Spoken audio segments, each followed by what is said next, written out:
Welcome back. Meteorologist Katie Ferrier here with your top headlines. And still many impacts surround the major storm that moved throughout portions of the southeast, including the Atlanta area from Wednesday, Tuesday night, and leading into early Thursday. And it seems like you've started to get a little bit of a break from the wintry weather, but still impacts are continuing on here across portions of the south and east. Here with the cleanup process, we had several roofs collapse among power outages and major issues here when it came to travel. WXIA, one of our affiliates in Atlanta, Georgia, has more on how the impacts have lingered into this weekend. The most visible lasting impact from the storm, the clouds of dust. All that sand and gravel that we all wanted, demanded on our roads to minimize problems from the ice. Well, it's just sitting there now. Vehicles are grinding much of it into powder, and that powder is getting onto and into everything around it. Be careful what you wish for. Government spread it, but we've not yet been able to find any plans in state or local government to sweep it and shovel it away as quickly as it was spread. And the power. As Saturday began, about 60,000 customers were without electricity across the state. Most of those had power back on by Saturday night. Only a handful of Metro Atlantans are without power now. Maybe fewer than 6,000 in the Augusta area. We're still in our highest level of activation. Most of Georgia officially remains under a state of emergency through Sunday. The State Operations Center remains active. Ken Davis of GEMA. We have about 6 shelters still open across the state with approximately 200 people in those tonight. But the good news is that as we speak, we're steadily getting more reports of power restoration. And one other lingering effect of the big ice storm even hit state employees at the State Operations Center. This employee received her Valentine's Day roses here a day late.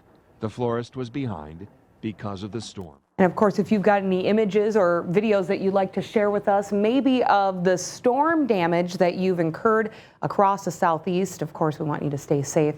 You can always share them with us on our Facebook page, and we'll be keeping you up to date with any of the winter weather conditions expected not only across portions of the south, but into portions of the northeast and the Midwest here overcoming the next couple of days. The south, though, looking pretty quiet. We had some earlier snow, though, on into portions of Tennessee from late Saturday night. This is Cade's Cove in Tennessee. This is from Charizzle via Twitter. You can see a beautiful stream covered in snowfall, and then this is Cade from Blaine, Minnesota. So I thought I'd tie that in there.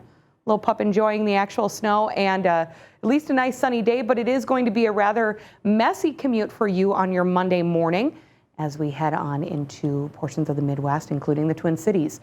Well, some locations reaching record-breaking high temperatures across the Southwest. We'll talk about who and where. And the Midwest, there's the mess for Monday. You can say that again. And severe weather expected later on this week. Let's talk about temperatures from earlier this afternoon. 70s and 80s here across the south and the southwest, and a list of records so far, and they're still kind of tallying in here from our Sunday, El Paso and Tucson. Into Maine, also looking at some locations that are finally getting a chance to dig out from some of the wintry weather.